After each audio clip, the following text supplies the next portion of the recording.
Welcome back to My First Dish. I'm Matthew Griffith, and on today's episode we have the joy of hearing the story of Casey Duggan.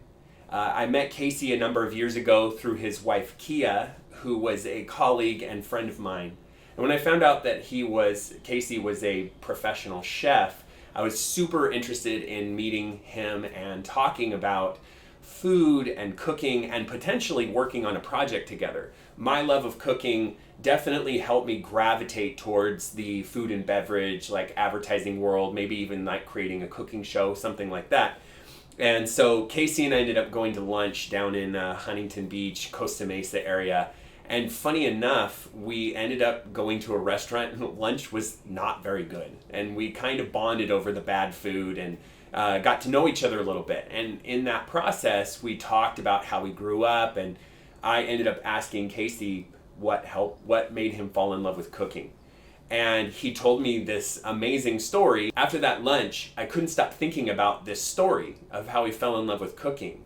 And I was like, well, out of everything that we could do, that's the video we should make. We should film him talking about this story and making his first dish. And that's where the idea for the show came from. So this story is very, very important to me, and it ended up being the first episode that I filmed of My First Dish. So without further ado, Casey Duggan.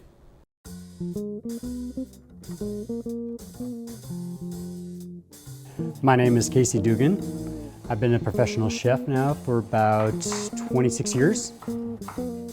I started off in small restaurants and private places, and have worked my way on up through hotels, private restaurants, chain restaurants, a little bit of everything. I was born and raised in the Pacific Northwest, and growing up in smaller towns outside of Portland, Oregon. My mom was a great home cook, and my grandmother was a great home baker. And so I just kind of grew up spoiled a little bit in that aspect, that everything was made from scratch. We had clam chowder where I went as a young boy and was taught how to dig clams off the beach.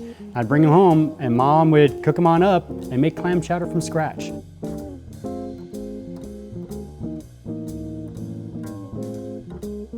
I mean, all that, and then just fresh baked, pastries and things like that from my grandmother. My grandmother grew her own strawberries, made her own strawberry jam, and then made up a fresh jelly roll. We just had a wealth of ingredients to pull from. As I got a little bit older though, I ended up taking off, and I went to go live with my father the last couple years of high school.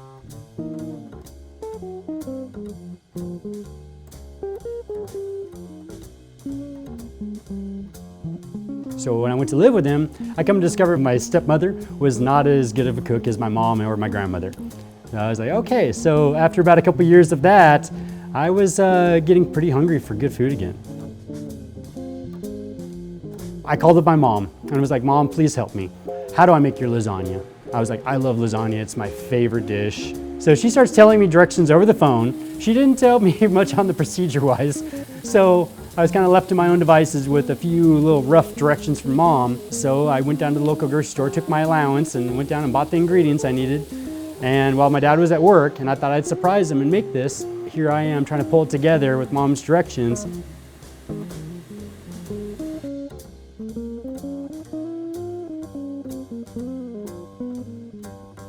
It turned out pretty good. It wasn't the prettiest or the best, but the main thing was it was good scratch-made food. And when I got it made, Dad came home. He was thoroughly surprised that I'd gone off and done this. And he loved it, said it was fantastic. And I thought he was just being polite, as you assume, because even as a teenager, I knew that Dad's probably just shining me on a little bit, just being extra nice. I got up late that night, though, to go get a drink of water, and I caught my dad standing there in his pajamas, eating lasagna out of the fridge at around midnight. And the next day when I get up, the lasagna's gone. There's nothing left. There's a note that says, hey, this food was fantastic, I loved it. He's like, thank you so much for doing this. And he's like, here's some money. He goes, if you want to make anything else, please make anything you want to make. That just lit a fire that I didn't know I had. So at that point, I was like, what do I got to do? How can I go cook? I literally went to my guidance counselor at the high school and was like, what can I do? Is there anything I can do food related. Do you have any classes like that? Because home ec is boring to me. I took that in my freshman year in high school and I thought it was a waste of time. I was like, I already know how to make chocolate chip cookies, guys. Who doesn't know how to make that? So at that point, my guidance counselor says we actually have a program in the high school in Washington State in this farm town. Said it's called Community Resource Training.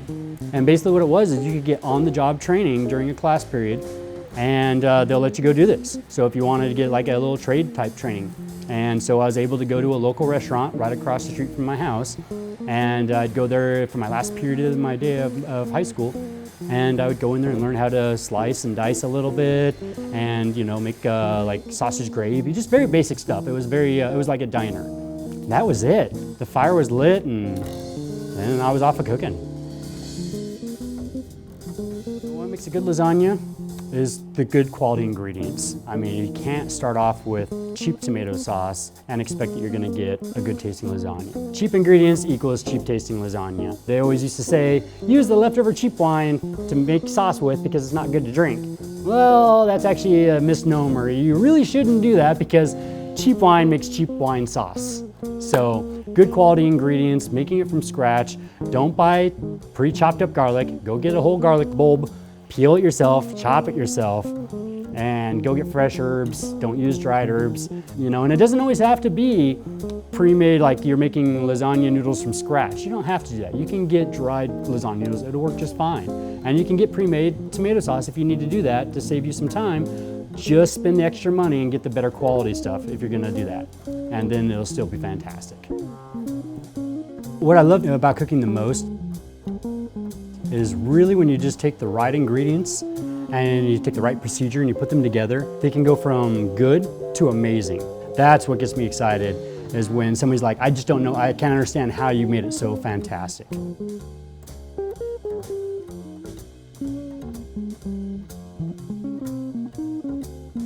And to me, that just really, every day that kind of lights my fire and makes me want to get up and go out and just do it again and again, no matter how long the hours are, no matter how hard it is or how stressful it is. It's extremely rewarding.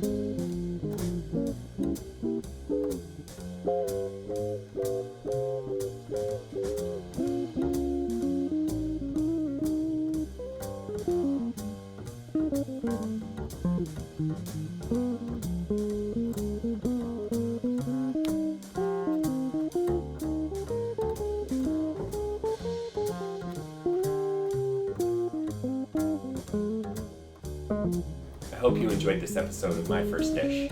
And before you go out and make some lasagna of your own, don't forget to like and subscribe to Food Done Good so you don't miss any more of these lovely episodes and some of our other content.